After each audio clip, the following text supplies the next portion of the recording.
I'm installing this USB power source. Show you how I do it. Step one, take the seat cover off, disconnect the battery. You don't want to mess with anything power with battery connected, and you have to remove both terminals.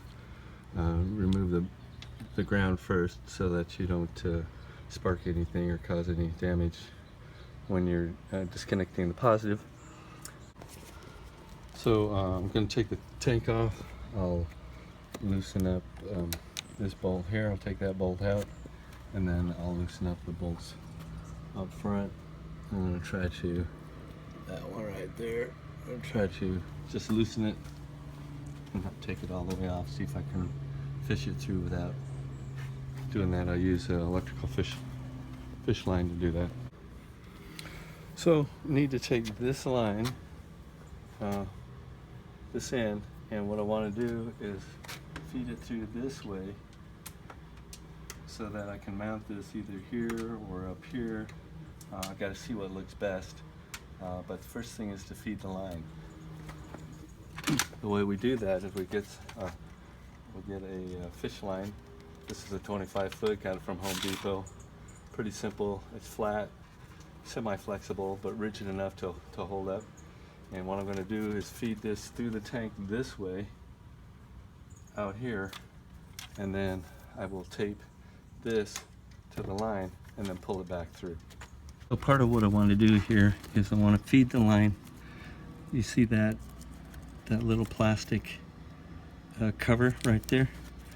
That's a guide that will hold the wire up above the engine, so I want to feed the fish line through that, so that at least I can get some support there for the electrical wire. So here's what I'm doing. I couldn't get it fed through that little plastic thing back here, so I'm feeding it underneath the tank here.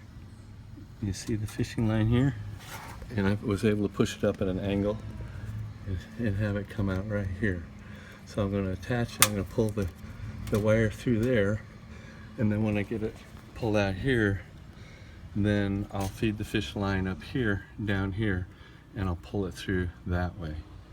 Hopefully that'll make sense once I do it and I show you.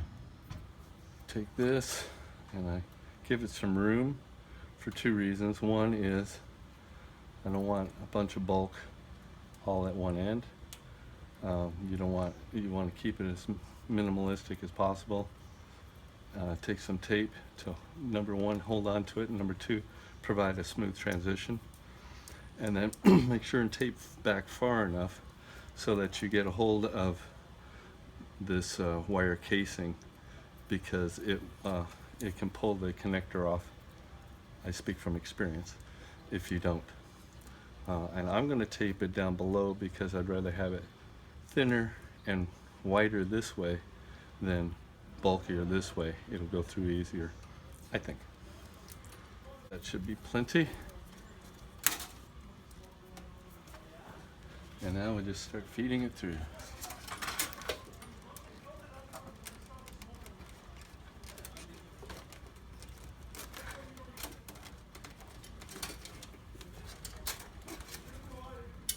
All right, we get all the way through.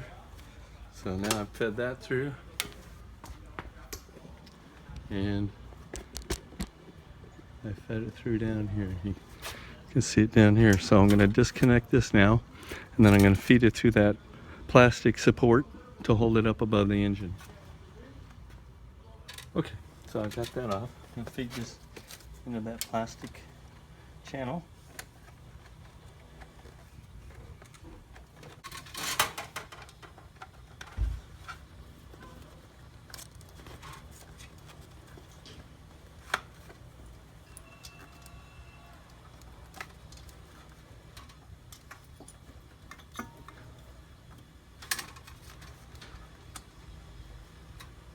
There it is, I feel it.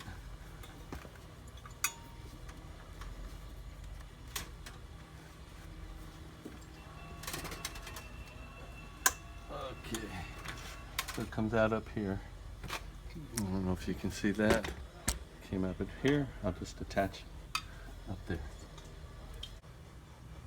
Okay, so I've got this taped up here, Gonna pull it through now.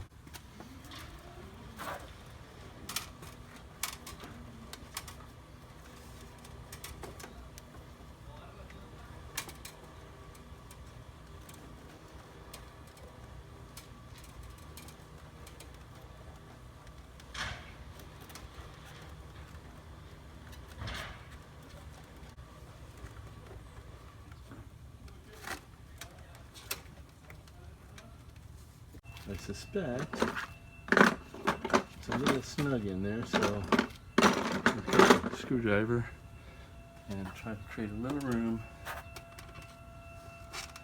spreading out that plastic. Don't want to force it too hard, and don't want to break the connector.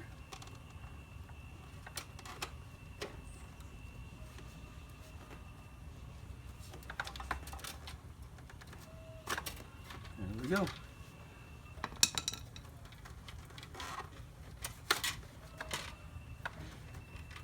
And now I have the wire run, and that's the most difficult part right there. So I've got enough lead here. It's all the way through. I'm thinking of putting it here. Not supposed to put it facing up, but I'm thinking I'll take my chances. We'll see what happens. In here, I've got my lead all the way through, and all I have to do is take my tape off. The toughest part is done, getting that run, and I didn't even have to take my tank off. All I do is tighten up the bolts, and we're good to go. So we got this big old box here that has to go somewhere, and it's got the power leads. Red is positive, black is negative, negative. Instead of putting it on the negative terminal and filling up a bunch of space there, I just pick one of these screws, and I just put it under here. So that way all the negatives under there.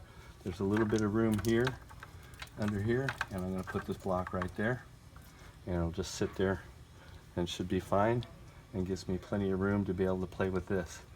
Now the thing to do with this is run this underneath. It's going to snap in just like that, but I don't trust that that's going to hold that, and I'm going to tape it up. Just use electrical tape, and this will keep that from separating due to vibration. And it should be able to sit in there, and I got some wire ties. I'll tie things down with. Attach my negative lead.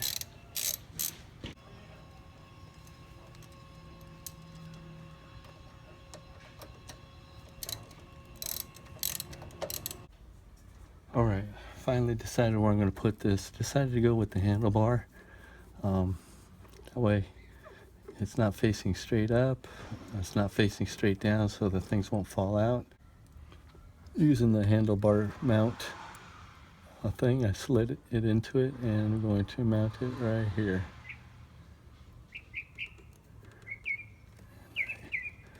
Took the double stick tip off, and I think that'll look fine. I got it, the wire run nice and neat through here, and there's plenty of slack, so it's on there now. So now I cinch everything down, put everything back together, tighten this down, this cord, and now we'll put the battery all back together. We'll put the positive on first, and I'm going to keep these two together. I've got a battery tender on here, so put the positive on first, and then I'll do the negative. All right, the moment of truth. Let's see if this thing works.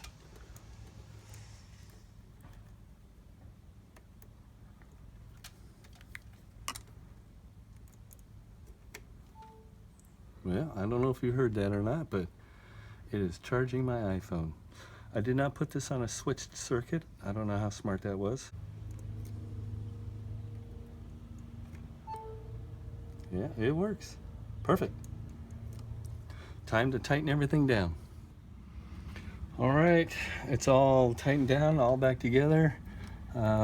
I changed mounts and I put my TomTom mount on there. Let's see if this thing powers up my TomTom. The battery is dead in the TomTom, so yep, there we go. It would not be powering up if it did not have power. I think we're good to go.